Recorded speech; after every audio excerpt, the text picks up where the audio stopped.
Assalamualaikum warahmatullahi wabarakatuh.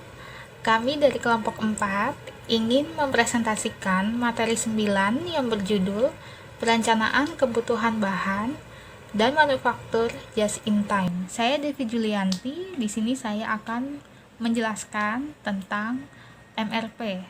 MRP atau Perencanaan Kebutuhan Bahan Baku adalah suatu konsep dalam manajemen produksi atau operasi yang membahas tentang cara yang tepat dalam perencanaan kebutuhan bahan baku dalam proses produksi, sehingga bahan yang dibutuhkan dapat tersedia sesuai dengan yang direncanakan. Kemudian, penggunaan model persediaan MRP yang efektif mengharuskan manajer operasi mengetahui hal-hal sebagai berikut. Yang pertama, dual induk produksi atau master production schedule. Yang kedua, spesifikasi bill of material atau daftar material. Yang ketiga, arsip atau catatan yang akurat. Kemudian yang keempat, pesanan pembelian.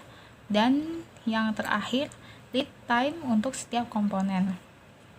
Nah, MRP ini sudah banyak digunakan sebagai teknik manajemen produksi atau operasi, terutama dalam lingkungan manufaktur, karena MRP ini sudah menggunakan kemampuan komputer untuk menyimpan dan mengolah data yang berguna dalam menjalankan kegiatan perusahaan.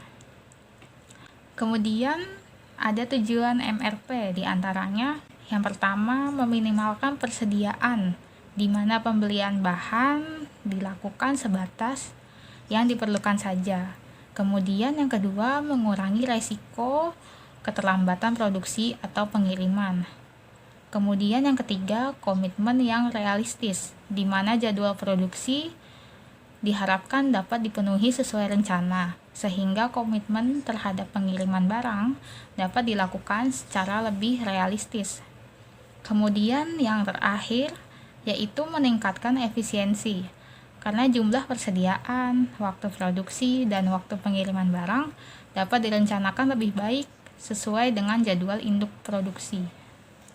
Nama saya Nurhanisa Rahmawati. Saya akan menjelaskan terkait manfaat MRP. Manfaat MRP ada 5 poin. Yang pertama, peningkatan pelayanan dan kepuasan konsumen. Kemudian yang kedua, peningkatan pemanfaatan fasilitas dan tenaga kerja. Lalu yang ketiga, perencanaan penjadwalan persediaan yang lebih baik. Kemudian ada yang keempat, tanggapan yang lebih cepat terhadap perubahan dan pergeseran kasar. Kemudian yang terakhir, tingkat persediaan menurun tanpa mengurangi pelayanan kepada konsumen. Next, kita akan menjelaskan terkait proses MRP atau biasa disebut dengan Material Recruitment Planning. Netting, yaitu menghitung kebutuhan bersih dari kebutuhan kasar dengan memperhitungkan jumlah barang yang akan diterima, jumlah persediaan yang ada, dan jumlah persediaan yang akan dialokasikan. Kemudian yang kedua, konversi dari kebutuhan bersih menjadi kuantitas-kuantitas pesanan. Kemudian, menempatkan suatu pelepasan pemesanan pada waktu yang tepat dengan cara menghitung mundur atau backward. Scheduling dari waktu yang dikehendaki dengan memperhitungkan waktu tenggang atau lead time agar dapat memenuhi pesanan komponen. Lalu yang terakhir, menjabarkan rencana produksi produk akhir ke kebutuhan kasar untuk komponen-komponennya melalui daftar material atau bill of material. Lalu kemudian kita akan menjelaskan terkait perencanaan kebutuhan bahan manufaktur just in time atau JIT. JIT atau Just in Time merupakan suatu sistem yang memusatkan pada eliminasi aktivitas pemborosan dengan cara memproduksi produk sesuai dengan permintaan konsumen dan hanya membeli bahan sesuai dengan kebutuhan produksi. Sistem JIT atau Just in Time ini tidak banyak menghasilkan inventory, namun biaya lebih rendah dan kualitas lebih baik daripada pendekatan JIC atau Just in Case. Just in case yaitu pendekatan tradisional yang menghasilkan suku cadang hanya kalau mereka membutuhkan, hanya kalau mereka dibutuhkan maksudnya. Nama saya Nur Fitri Andriani, saya akan menjelaskan tentang filosofi Just in Time. Sistem Just in Time dikembangkan oleh Taiichi Ohno yang diterapkan dalam sistem produksi Toyota Motor Company di Jepang. Sistem JIT mula-mula dibawa ke Amerika Serikat sekitar tahun 1980 di pabrik Kawasaki di Lincoln, Nebraska. JIT adalah suatu filosofi manajemen yang bekerja keras untuk menghapuskan barang sisa pabrikasi dengan melakukan produksi pada tempat dan waktu yang tepat. Barang sisa diakibatkan oleh manapun aktivitas yang menambahkan nilai, seperti perpindahan dan menyimpan. Berikutnya adalah pembahasan tentang elemen sistem JIT. Di dalam JIT, jadwal induk atau yang disebut jadwal perakitan akhir dirancang untuk suatu periode waktu tertentu, katakanlah 1 hingga 3 bulan untuk masa yang akan datang, sehingga dapat memberikan kesempatan kepada pusat kerja dan para penyuplai untuk merencanakan jadwal kerja mereka. JIT menggunakan suatu sistem penarikan suku cadang yang sederhana yang disebut Kanban untuk menarik suku cadang dari satu pusat kerja ke pusat kerja lainnya. Suku cadang itu disimpan dalam kontainer kecil dan hanya sejumlah kecil dari kontainer ini yang akan disediakan. Tujuan dari JIT ini adalah menghasilkan suku cadang dalam ukuran lot 1. Maksudnya untuk menentukan ukuran kuantitas atau jumlah pemesanan. Dalam banyak hal, metode ini secara ekonomis tidak layak karena adanya biaya setup yang tinggi dibandingkan dengan biaya penyimpanan inventory yang lebih rendah. Solusi JIT pada masalah ini adalah mengurangi waktu setup seminimal mungkin dan kalau bisa hingga nol. Nama saya Siti Juleha. Saya akan meneruskan pembahasan mengenai elemen sistem JIT. Sistem produksi secara keseluruhan harus dikoordinasikan secara erat oleh para pekerja. Tata letak pabrik sangat berbeda dengan JIT karena inventory ditempatkan dalam shop floor dan bukan di gudang di antara proses. Inventory ditempatkan di ruang terbuka sehingga siap untuk masuk ke proses berikutnya. Sistem JIT dirancang untuk menyingkapkan kesalahan dan memperbaikinya, bukan menutupinya dengan inventory. Akhirnya, hubungan dengan penyuplai berubah sama sekali dengan sistem JIT. JIT praktis mempengaruhi setiap aspek operasi pabrik, seperti pengukuran lot, penjadwalan, kualitas, tata letak, penyuplai, hubungan dengan tenaga kerja, dan sebagainya. Sementara pengaruhnya menjalar ke berbagai pelosok tempat. Begitu juga dengan manfaat potensialnya. Untuk selanjutnya dapat lihat gambar mengenai sistem JIT-nya. Di sini ada kegiatan pemecahan masalah oleh pekerja dan manajemen. Di sini muncul beberapa ide, ada 3 ide. Ide untuk memperbaiki kualitas, ide untuk mengurangi waktu setup, dan ide untuk mengubah proses. Di antaranya itu peralatan, pelatihan, dan lain-lain. Saya lihat di gambar ini. Untuk selanjutnya yaitu manajemen MRP.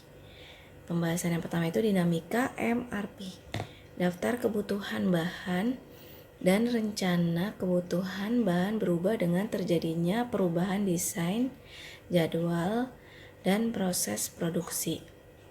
Perubahan yang sering ini menghasilkan kegelisahan sistem. Jika diterapkan, dapat menciptakan malapetaka pada departemen pembelian dan produksi. Terdapat 2 alat bantu yang sangat menolong ketika berusaha mengurangi kegelisahan sistem MRP. Yang pertama itu pagar waktu. Memungkinkan sebuah segmen jadwal induk dirancang sebagai tidak untuk dijadwal ulang. Segmen jadwal induk ini tidak akan dirubah selama terjadi regenerasi jadwal secara berkala. Yang kedua itu pegging, berarti menelusuri BOM ke atas. Perencana produksi dapat menentukan penyebab menurunnya kebutuhan dan membuat keputusan mengenai keharusan pengubahan jadwal. Nama saya Rizky Maulana. Di sini saya akan meneruskan penjelasan yang telah disampaikan oleh teman saya. Di sini saya akan membahas mengenai manajemen MRP. MRP dan JIT. MRP tidak merinci penjadwalan tetapi merencanakannya. MRP ini memberitahu bahwa suatu pekerjaan harus diselesaikan pada minggu atau hari tertentu. MRP ini juga menyediakan jadwal induk yang baik serta memberikan gambaran kebutuhan yang akurat. Selanjutnya ada JIT. JIT ini cepat memindahkan bahan dalam lot yang kecil-kecil serta dapat mengurangi persediaan barang setengah jadi. Ada 4 pendekatan untuk mengintegrasikan MRP dan JIT. Yang pertama itu ada pendekatan penjadwalan kapasitas terbatas, yang kedua itu ada pendekatan ember kecil, yang ketiga itu ada pendekatan arus yang diseimbangkan, yang keempat itu ada pendekatan supermarket. Selanjutnya yaitu ada teknik penentuan ukuran lot. Sistem MRP adalah cara yang sangat baik untuk menentukan jadwal produksi dan kebutuhan neto. Bagaimanapun juga ketika terdapat kebutuhan neto, keputusan banyaknya pesanan harus dibuat. Keputusan ini disebut keputusan penentu ukuran lot atau lot sizing decision. Ada beberapa teknik untuk menentukan ukuran lot. Yang pertama itu ada lot untuk lot, yang kedua itu ada kuantitas pesanan ekonomis, yang ketiga itu ada penyeimbangan periode bagian, yang keempat itu ada algoritma Wagner-Whiting. Selanjutnya yaitu ada perencanaan kebutuhan bahan kedua atau MRP 2. Sekali perusahaan menggunakan MRP, data persediaan dapat ditambah dengan jumlah jam kerja, biaya bahan, tetapi bukan jumlah bahan. Selanjutnya biaya modal atau sumber daya apapun. Bila MRP digunakan dengan cara ini, maka hal tersebut biasanya disebut sebagai MRP 2 dan kata research atau sumber daya menggantikan kata requirement, kebutuhan. Dengan demikian, MRP menjadi singkatan dari Material Research Planning. Perkenalkan, nama saya Pina Grace-Dewongi dari kelompok 4. Di sini saya akan melanjutkan presentasi yang disampaikan oleh teman saya mengenai dengan perencanaan kebutuhan bahan 2. Nah, di dalam perencanaan kebutuhan bahan 2 itu ada 2 sistem. Yang pertama yaitu MRP lot tertutup dan yang kedua yaitu perencanaan kapasitas. Yang pertama yaitu MRP lot tertutup. Perencanaan kebutuhan bahan lot tertutup berarti sebuah sistem MRP yang menyediakan umpan balik untuk menjatuhkan dari sistem pengendalian persediaan. Nah, di depan slide itu ada gambar sistem MRP lot tertutup. Yang kedua yaitu perencanaan kapasitas.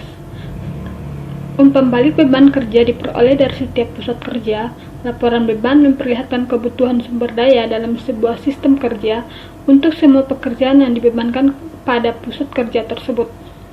Semua pekerjaan direncanakan dan pesanan yang diharapkan. Sistem MRP lot tertutup memungkinkan perencanaan produksi untuk memindahkan pekerjaan di antara periode-periode, guna meringankan beban atau paling tidak sesuai dengan kapasitasnya. Berikut kiat untuk mengurangi beban dan memperkecil dampak waktu tunggu yang diubah. Yang pertama yaitu tumpang tindih yang mengurangi waktu tunggu, dan yang kedua itu pemilihan operasi pengiriman lot, kedua mesin berbeda untuk operasi yang sama. Dan yang ketiga, pemilihan lot atau pesanan, yaitu memecah pesanan dan menjalankan sebagian pesanan sebelum waktunya. Dari paparan yang telah kelompok kami sampaikan, dapat disimpulkan dalam perencanaan kebutuhan bahan baku, MRP banyak digunakan sebagai teknik manajemen produksi, terutama dalam lingkungan manufaktur. Karena adanya MRP dapat meningkatkan pelayanan dan kepuasan konsumen, dan juga tanggapan yang cepat terhadap perubahan dengan pergeseran pasar. Dan juga ada sistem JIT. JIT adalah suatu sistem yang memusatkan eliminasi aktiva, pemborosan dengan cara memproduksi produk sesuai dengan permintaan konsumen, dan hanya membeli bahan sesuai dengan kebutuhan produksi. Demikianlah presentasi kelompok kami. Semoga presentasi yang kami sampaikan ini dapat bermanfaat bagi teman-teman semua. Kurang lebihnya mohon maaf. Wassalamualaikum warahmatullahi wabarakatuh. Terima kasih. Assalamualaikum warahmatullahi wabarakatuh. Di sini kami kelompok 4 akan melanjutkan presentasi di pertemuan 10 yaitu pemeliharaan fasilitas. Saya akan menjelaskan mengenai pemeliharaan. Sasaran pemeliharaan dalam kendaraan di sini kami kelompok mempertahankan kapabilitas sistem pemeliharaan yang baik menghilangkan variabilitas. Pemeliharaan mencakup semua aktivitas yang berkaitan dengan menjaga semua peralatan sistem agar tetap dapat bekerja. Keandalaan adalah peluang sebuah komponen mesin atau produk akan berfungsi dengan benar selama waktu tertentu dalam kondisi-kondisi tertentu.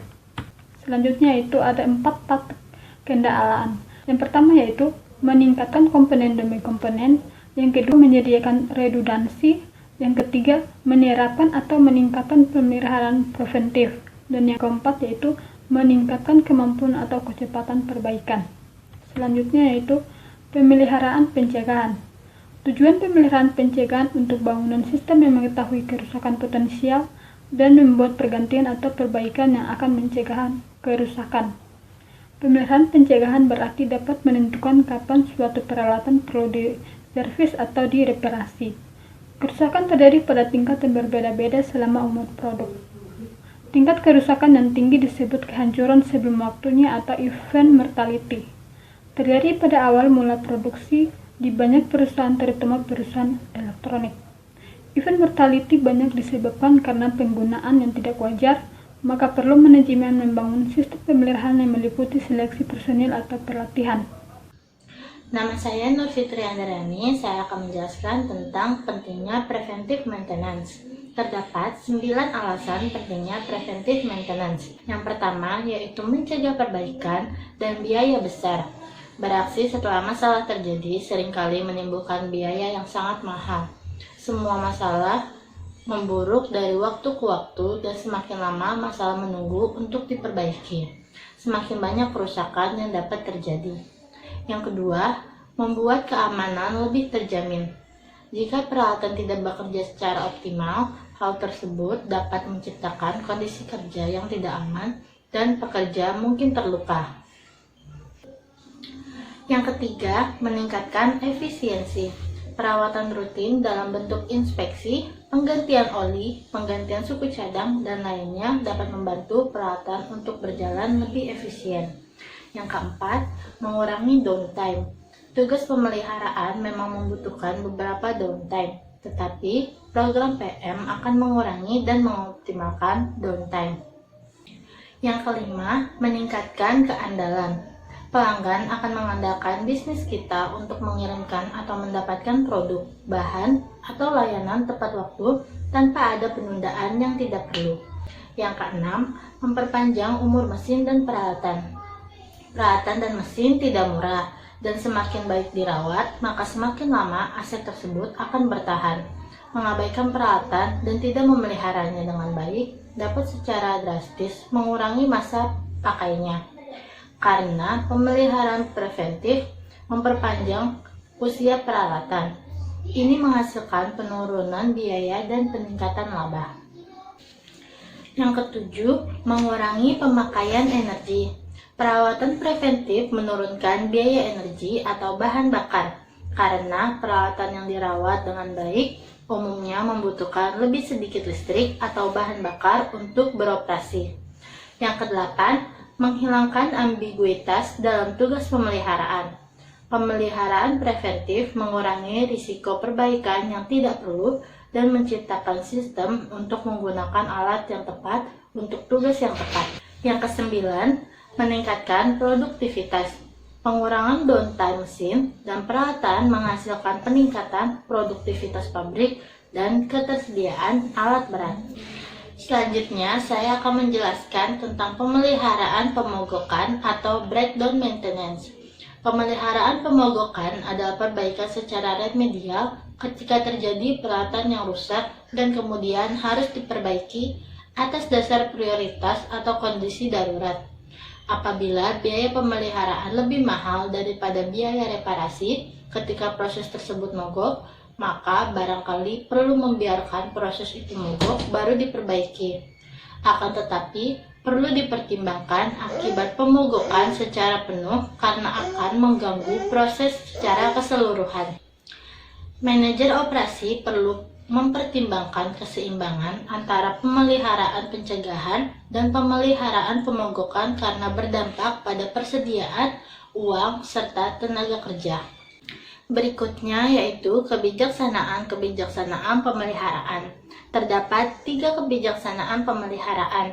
Yang pertama yaitu pemeliharaan perbaikan atau remedial, yang kedua pemeliharaan preventif, yang ketiga pemeliharaan kondisional. Berikutnya yaitu alternatif pemeliharaan. Terdapat 4 alternatif pemeliharaan. Yang pertama yaitu mereparasi, memperbaiki, atau mengganti pada akhir jam operasional. Yang kedua, mereparasi, memperbaiki, atau mengganti pada periode waktu persiapan. Yang ketiga, mereparasi, memperbaiki, atau mengganti setelah kerusakan. Dan yang keempat, memeriksa, mengukur kebutuhan reparasi, perbaikan, atau penggantian. Perkenalkan, nama saya Devi Julianti. Di sini saya akan menjelaskan tentang kebijakan dan alternatif perbaikan. Baik, di sini ada tabel yang menjelaskan tentang alternatif pemeliharaan. Dan di sini juga ada 3 pemeliharaan, yaitu pemeliharaan perbaikan atau remedial, kemudian ada pemeliharaan preventif dan pemeliharaan kondisional. Untuk ketiga pemeliharaan ini, alternatifnya berbeda-beda. Misalnya untuk pemeliharaan remedial atau perbaikan, alternatifnya adalah mereparasi, memperbaiki, dan mengganti setelah kerusakan. Kemudian untuk pemeliharaan preventif, alternatifnya adalah mereparasi, memperbaiki, dan mengganti setelah jam operasi atau pada waktu periode persiapan. Kemudian untuk pemeliharaan kondisional, alternatifnya adalah memeriksa, mengukur kebutuhan reparasi perbaikan atau penggantian. Kemudian ada grafik yang menjelaskan tentang pemeliharaan preventif dan korektif. Dan di sini ada titik optimum atau titik puncak antara biaya pemeliharaan preventif dan biaya pemeliharaan korektif.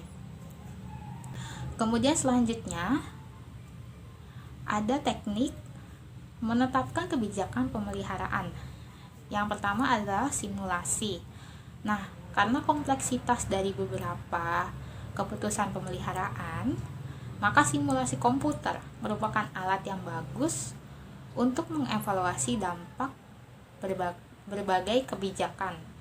Contohnya, personel operasi dapat ditambah staf melalui kebutuhan trade-off antara biaya penghentian mesin dan biaya penambahan tenaga kerja. Kemudian yang kedua adalah expert system. Manajer operasi dapat menggunakan expert system seperti program komputer untuk membantu staf dalam mengisolasi dan memperbaiki variasi kesalahan dan kerusakan mesin serta peralatan. Manajer operasi memfokuskan pada perbaikan desain dan membackup komponen untuk memperbaiki reliabilitas. Pada akhirnya, banyak perusahaan yang mengajak para karyawannya untuk mempunyai rasa memiliki peralatan mereka sehingga selalu memeliharanya. Nama saya Nur Anissa Rahmawati. Di sini saya akan menjelaskan terkait contoh soal expert system. Contoh perusahaan acuh yang bergerak dalam bidang elektronika mempunyai 100 mesin pengetesan laser. Bila diketahui biaya pelaksanaan pemeliharaan preventif untuk satu mesin C1 sama dengan Rp 20.000. Biaya kerusakan C2 Rp 100.000.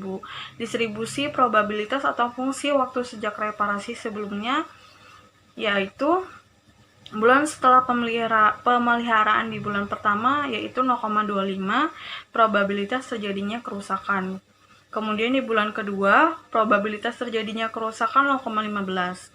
Kemudian di bulan ketiga probabilitas terjadinya kerusakan 0,10. Di bulan keempat probabilitas terjadinya kerusakan yaitu 0,10. Di bulan kelima, probabilitas terjadinya kerusakan 0,15. Di bulan keenam, probabilitas terjadinya kerusakan 0,25. Kemudian masuk pembahasan. Di jumlah mesin, kita dikalikan dengan waktu atau bulan sebelum rusak. Lalu masukkan ke kolom jumlah bulan dioperasikan. Jumlah bulan untuk 100 mesin sama dengan 350. Rata-rata umur mesin 350 per 100 yaitu 3,5 bulan sebelum rusak.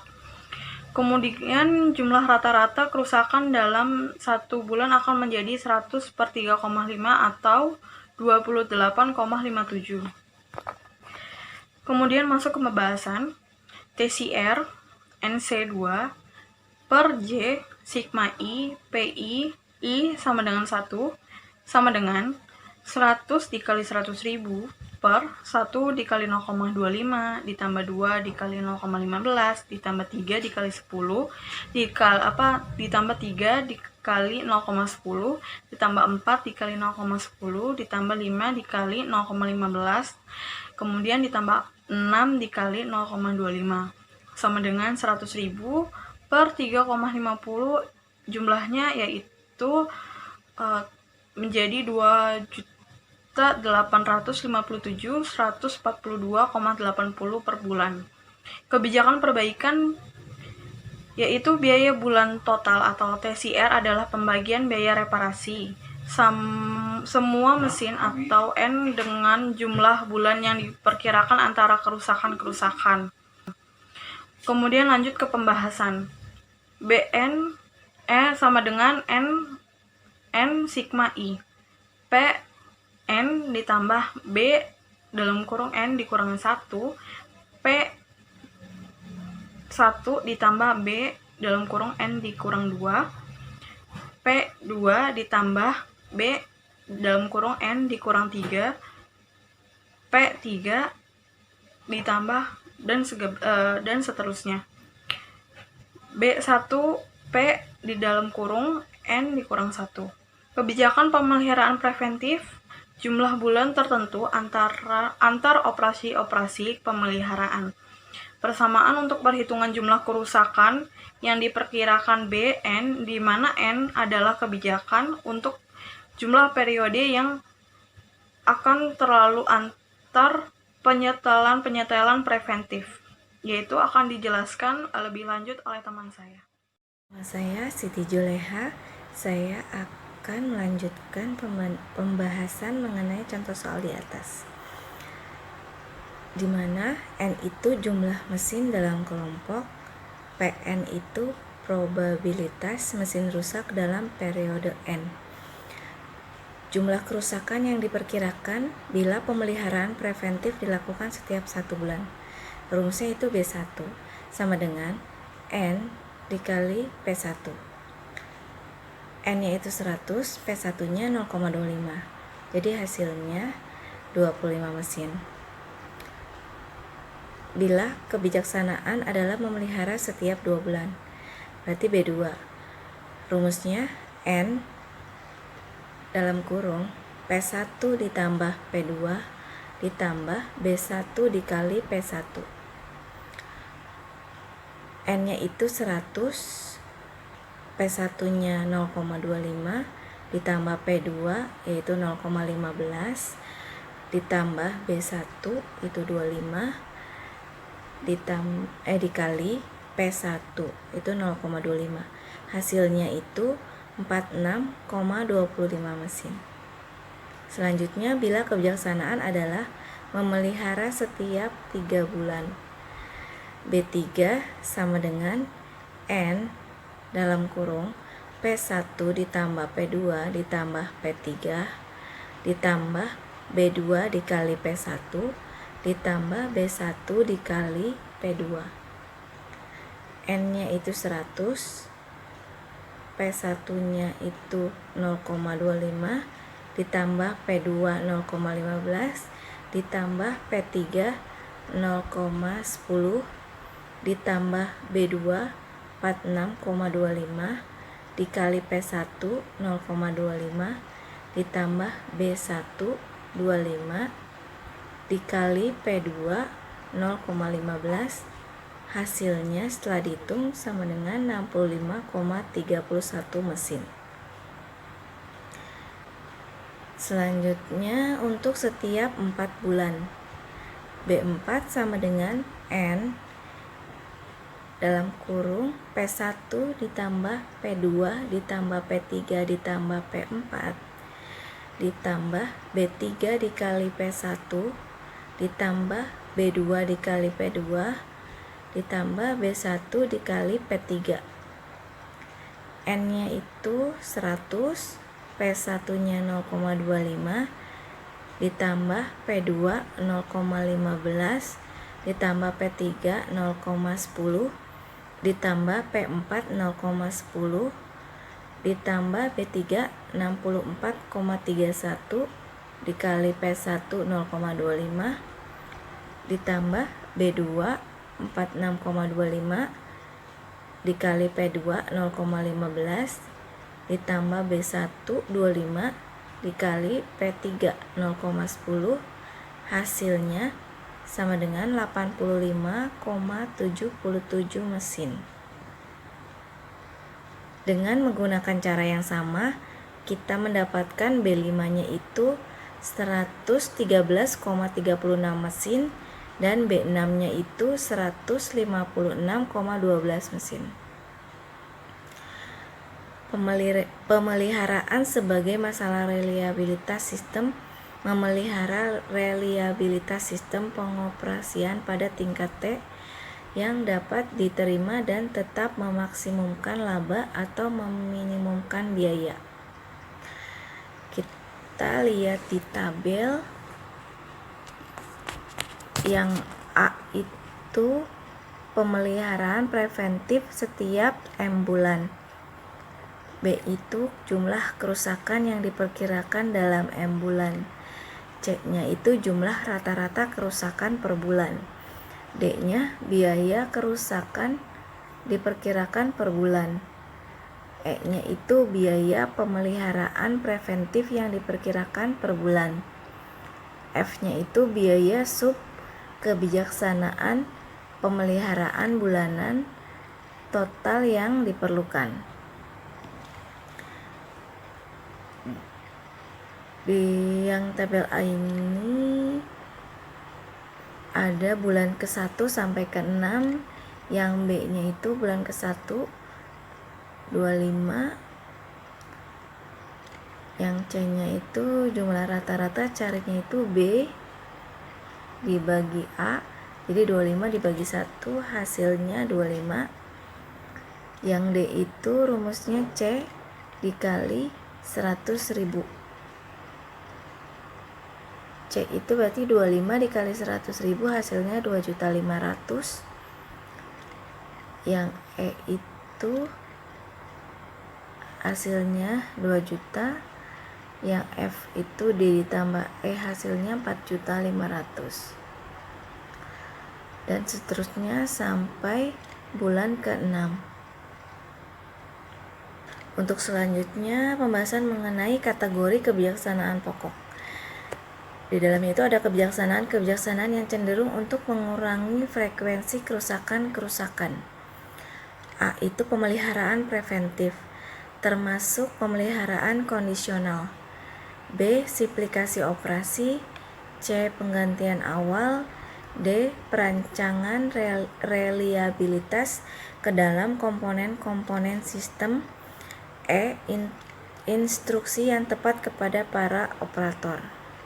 Selanjutnya itu yaitu kebijaksanaan yang cenderung untuk mengurangi akibat kerusakan-kerusakan.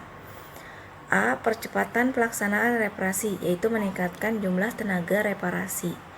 Yang B-nya itu mempermudah tugas reparasi, yaitu desain modular peralatan. Yang C itu penyediaan keluaran alternatif selama waktu reparasi, yaitu peralatan cadangan. Saya Rizky Maulana. Di sini saya akan meneruskan pembahasan yang telah disampaikan oleh teman saya. Di sini saya akan membahas mengenai kategori kebijaksanaan pokok. Kebijaksanaan yang cenderung untuk mengurangi akibat kerusakan-kerusakan. Yang pertama itu ada percepatan pelaksanaan reparasi, yaitu dengan meningkatkan jumlah tenaga reparasi. Yang kedua itu dengan mempermudah tugas reparasi, yaitu dengan mendesain modular peralatan. Yang ketiga itu ada penyediaan keluaran alternatif selama waktu reparasi, yaitu dengan menyediakan peralatan cadangan. Selanjutnya ada penanganan bahan atau materialis handling. Setiap jenis penanganan atau transportasi bahan adalah tidak produktif dalam artian kegiatan tersebut tidak merubah bentuk produk. Ada beberapa biaya-biaya penanganan bahan. Yang pertama itu ada biaya penghapusan kegiatan penanganan kapan saja. Yang kedua itu ada biaya mekanisasi dengan conveyor dan truk. Yang ketiga itu ada biaya pembuatan penanganan yang diperlukan lebih efisien melalui pengurangan jarak perpindahan. Ada beberapa faktor-faktor untuk memilih tipe peralatan penanganan bahan. Yang pertama itu ada faktor jalur pengangkutan. Yang kedua faktor sifat objek yang diangkut. Yang ketiga itu ada faktor karakteristik bangunan. Yang keempat itu ada faktor keadaan ruang yang tersedia. Yang kelima itu ada faktor kapasitas peralatan penanganan yang diperlukan.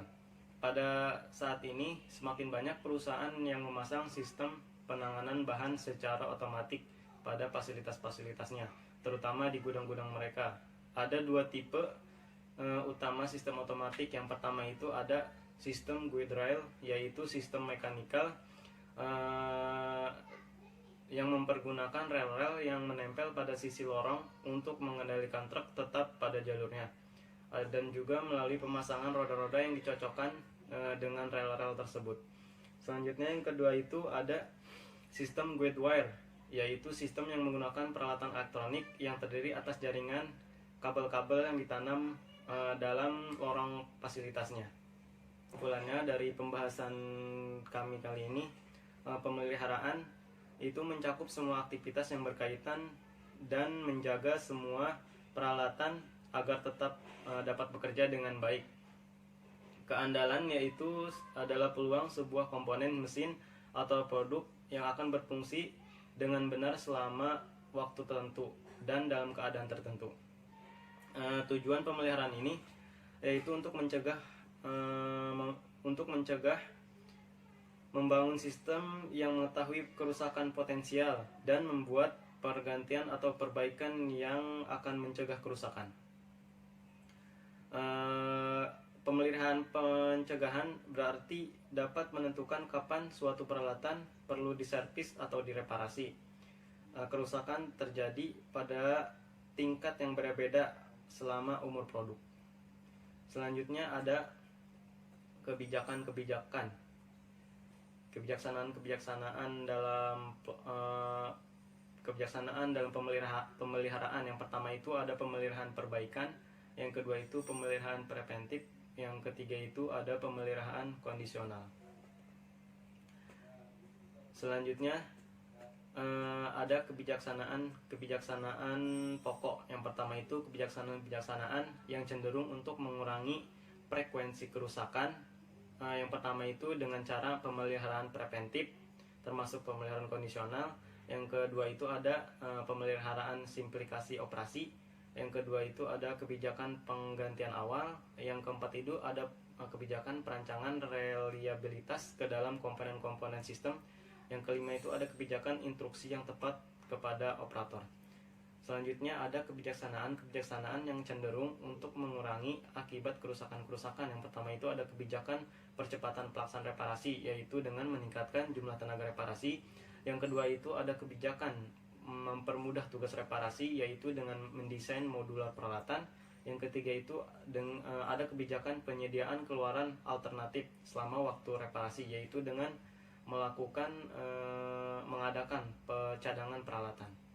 Sekian pembahasan dari kami, kurang lebihnya mohon maaf. Wassalamualaikum warahmatullahi wabarakatuh.